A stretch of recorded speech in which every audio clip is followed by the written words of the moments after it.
মাত্র 2টা রান দিয়ে 10-12টার মতো চিকেন পুলি পিঠা বানিয়ে নিয়েছি। এটা যে খেতে এত সুস্বাদু আপনি না বানিয়ে খেলে বুঝতেই পারবেন না। প্রথমে আমি 2টা রান সিদ্ধ করে নেব। তার জন্য দিয়ে দিলাম সামান্য পানি,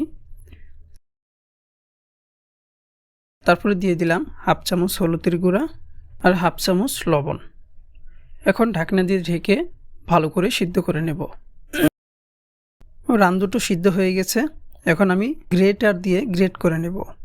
তো দেখুন গ্রেট করে নিয়েছি। তারপরে একটা কড়াইতে তেল দিয়ে দিলাম। দিয়ে দিলাম 1 কাপ পেঁয়াজ কুচি, দিয়ে দিলাম আস্ত 2টা কাঁচামরিচ। পেঁয়াজ কুচিগুলোকে ভালো করে ভেজে নেব। দিয়ে দিলাম হাফ চামচ আদা রসুন বাটা, হাফ চামচ জিরা বাটা, আর দিয়ে দিলাম কিছু গরম মশলা। এখন এই মশলাগুলোকে কিছুক্ষণ ভেজে নেব। ভাজা হয়ে গেলে তারপরে দিয়ে দিলাম সামান্য একটু পানি, দিয়ে দিলাম হাফ চামচ হলুদের গুঁড়া, 1 চামচ মরিচের গুঁড়া, হাফ চামচ ধনিয়া গুঁড়া আর স্বাদ মতো লবণ।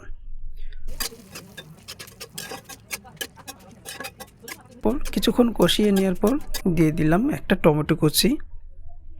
তারপর যখন পুরোপুরি কষানো হয়ে যাবে তখন দিয়ে দিলাম গ্রেট করে রাখা মুরগি মাংসটা দেওয়ার পর ভালো করে নাড়িয়ে চাড়িয়ে মিক্স করে কষিয়ে নেব।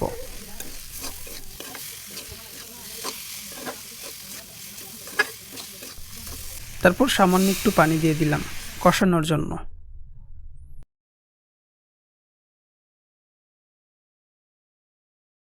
এখন পুলি পিঠা বানানোর জন্য যে পুরটা দরকার সেটা পুরোপুরি হয়ে গেছে। এখন আমি নামিয়ে নেব।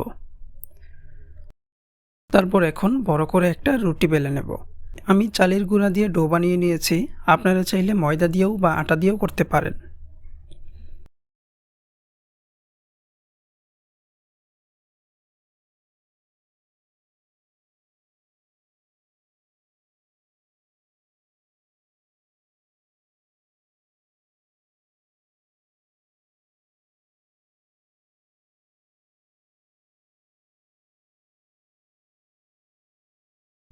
এখন এক সাইডে অল্প পরিমাণে দিয়ে দিলাম।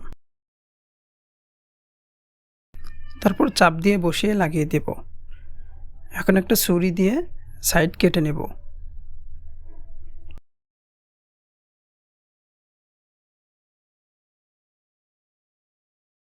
তারপর হাত দিয়ে একটা ডিজাইন করে দিব।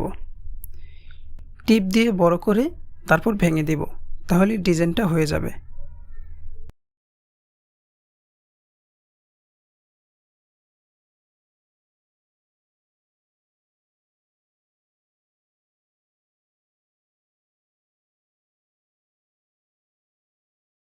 আপনাদেরকে বোঝানোর ক্ষেত্রে আমি আরেকটা বানিয়ে দেখাচ্ছি, তাহলে আপনারা পুরোপুরি বুঝতে পারবেন।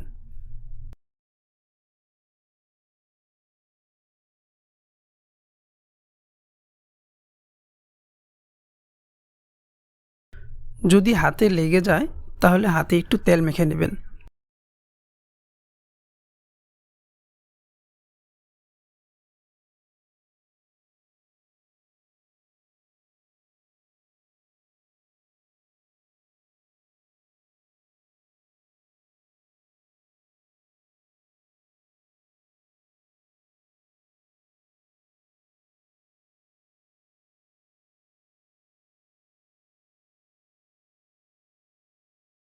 তো দেখুন বানানো শেষ। আশা করি আপনারা বুঝতে পেরেছেন। তারপর ভাজার জন্য একটা কড়াইতে বেশি করে তেল দিয়ে দিলাম। তেলটা যখন মোটামুটি গরম হয়ে আসবে তখন পিঠাগুলো দিয়ে দিব। তো দেখুন পিঠাগুলো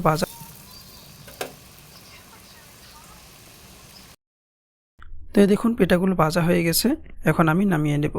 তো বন্ধুরা, ভিডিওটি কেমন লাগলো অবশ্যই কমেন্ট করে জানাবেন। যদি ভালো লেগে থাকে তাহলে আমার এই চ্যানেলটিকে সাবস্ক্রাইব করে বেল আইকনটি বাজিয়ে দিন, তাহলে নিত্য নতুন ভিডিওগুলো সবার আগে আপনি পেয়ে যাবেন।